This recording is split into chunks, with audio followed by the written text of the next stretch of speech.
Hello, this is Lora O'Brien of the Irish Pagan School, and I'm the author of a recent book, The Fairy Faith in Ireland, History, Tradition and Modern Pagan Practices.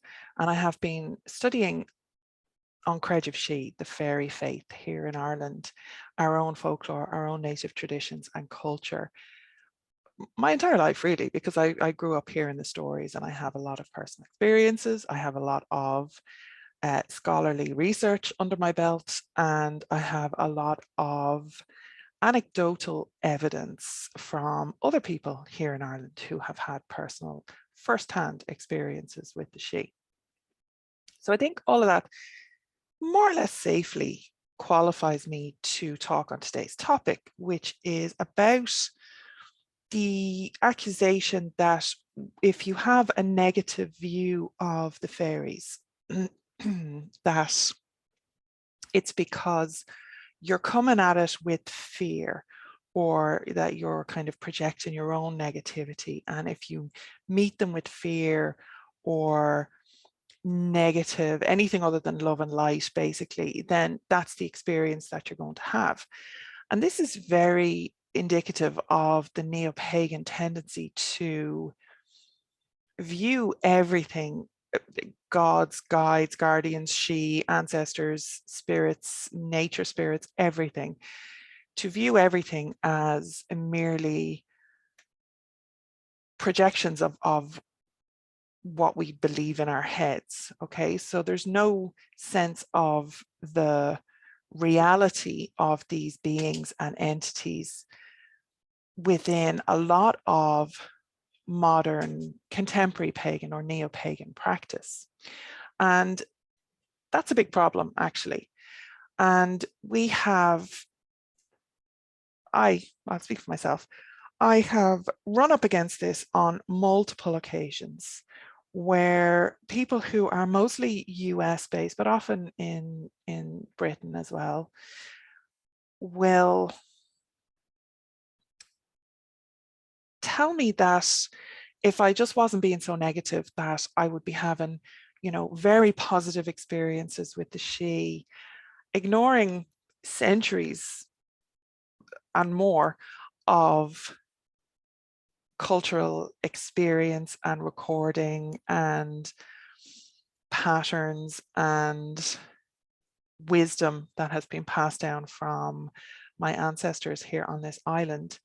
Ignoring all that if I just close my eyes and wish real hard and just be a little bit more positive in myself, that I will only ever find these Victorian inspired, winged, Tinkerbell-esque fairies at the bottom of my garden, and that this is the type of relationship that I should be aiming for. Once I do all my shadow work and, get over my shit, that, phrased very delicately, obviously, because they don't curse, they don't use sweary words like us rough, uncouth, ignorant folk would be inclined to. That if I just get over all that, I can evolve, really seems to be the implication, to their level of understanding and relationship with these nurturing, compassionate, somebody recently called them like any mothers. Now I'm sorry, if you are talking about the banshee or the puka, or really any creature, any encounter that people on this island have had, and that particular one was about the Sidhe, and really just keep that word out of your mouth, as a friend so succinctly put it. They are not in any way nurturing, compassionate mother figures. Now, there are very occasional stories, relatively rare through the folklore, that relative to the vast array of danger, stay away, right, teaching tales that have been passed on, there are a few where the Sidhe or the otherworld beings or entities will take a, well, there's lots where they take a child, never to be seen again, right? But will actually help a child or an adult human. That does happen on occasion. And I'm not saying that there can't be positive aspects to a healthy, respectful relationship, and even, you know, mutual benefits to a healthy, respectful relationship with the she beings, those entities and beings that live in the other world, as far as I see it from my culture. I myself have a very healthy and mutually beneficial, for the most part, relationship with the she here. However, the work that it takes to get there, and the knowledge and understanding of the pitfalls and the traps that will be put even in front of people who are 100% genuinely working for their benefit, they will still try and trip you up just for the fucking fun of it, right? There has been a lot of analogy about working with wild animals, and the idea that people die all the time from taking for granted, from presenting this anthropomorphic projections, their own projections, which would be humanizing them. Really, we have a tendency very much to humanize or anthropomorphize everything from our pets to, you know, the bears that live in the woods, right? And we want to just, you know, hug and kiss them and believe that they are just as amenable to us as we are to them. And that is a very human, natural, I suppose, thing to do in some ways, but also that centering of ourselves and our perceptions and our wants and our needs and our desires and our wishes and all of that stuff is not really a healthy part of human culture. It's very present in human culture, but it's not a healthy part of human culture. We are part of a whole world. And when we're dealing with the she, we are part of a whole other world as well, ecology. So that's two separate ecologies, often working at cross purposes with each other, but very connected. And I do believe that there is that symbiotic relationship, definitely.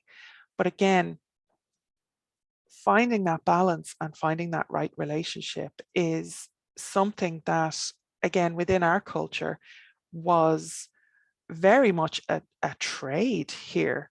The Banfassa, the wise man or wise woman, the fairy doctor, all of those roles within Irish culture and Irish society would have, ideally would have, you know, a very skilled person, somebody who has probably traditionally spent time in the other world, who has had a lifetime of relationship with entities and beings from the other world, has been put in danger from this and has learned how to escape, learned how to not get tricked or trapped, who can see through their illusions, their charms, their enchantments, who has the wherewithal and the experience to help other people then through that. So this wasn't something that everybody in Ireland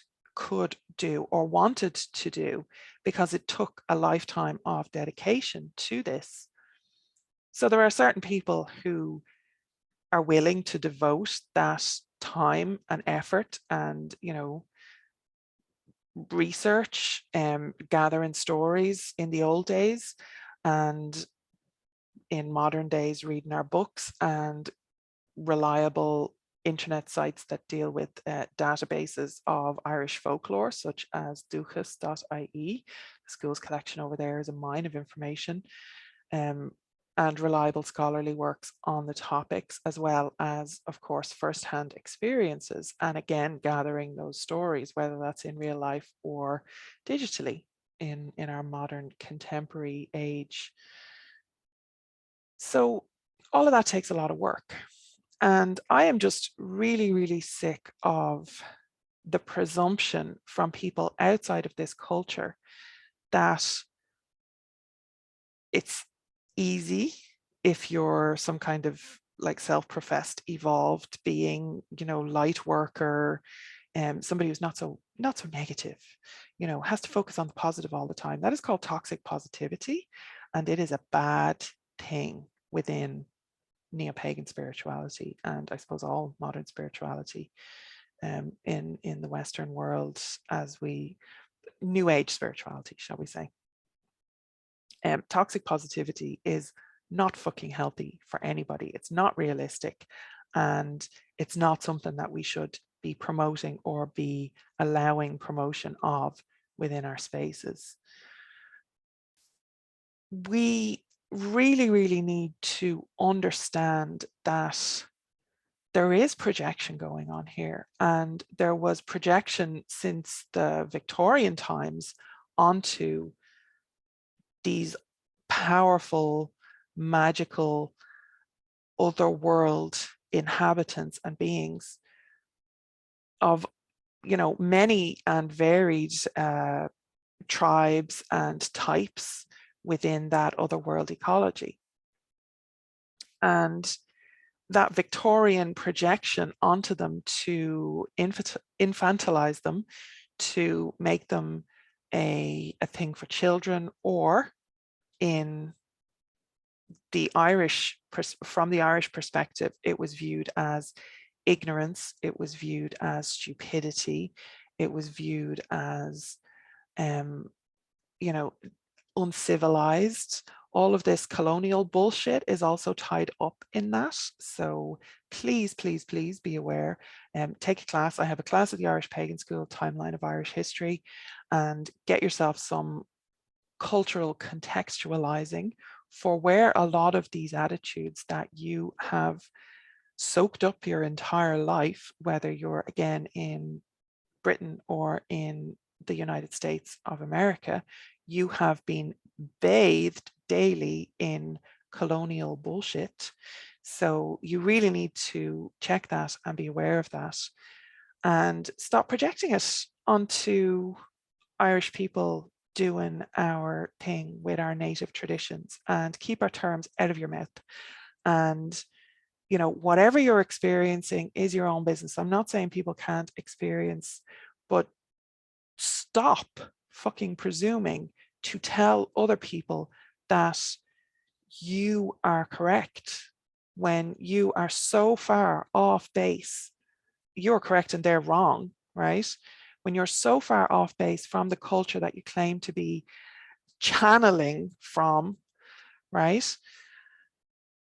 Please stop. Because when I talk about something, or when, you know, another person who has the same experience, the same research, the same relationship or similar, from Ireland, or even, you know, somebody like Morgan Daimler, who has written extensively on the topic, when somebody like that is talking about the fairy faith and their views, they're not just opinions. They are based on a lifetime of not just their own experiences, but other people's experiences. So that gathered anecdotal evidence that again has stretched across multiple years, decades, often, certainly in my case, 4 decades now.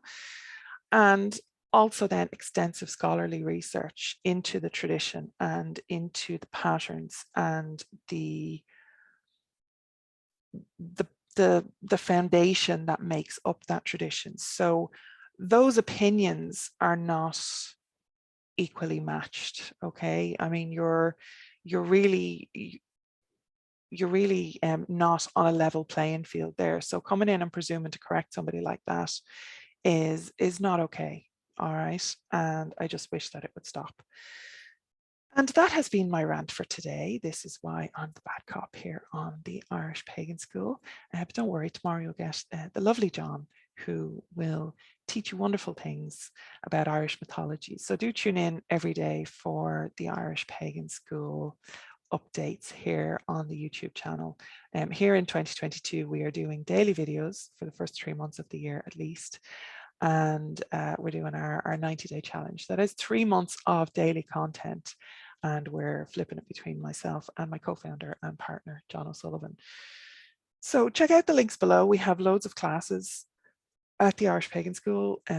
There's going to be links to books and all the rest of it. So you can scroll down and check all that out, okay, if you're interested in learning more.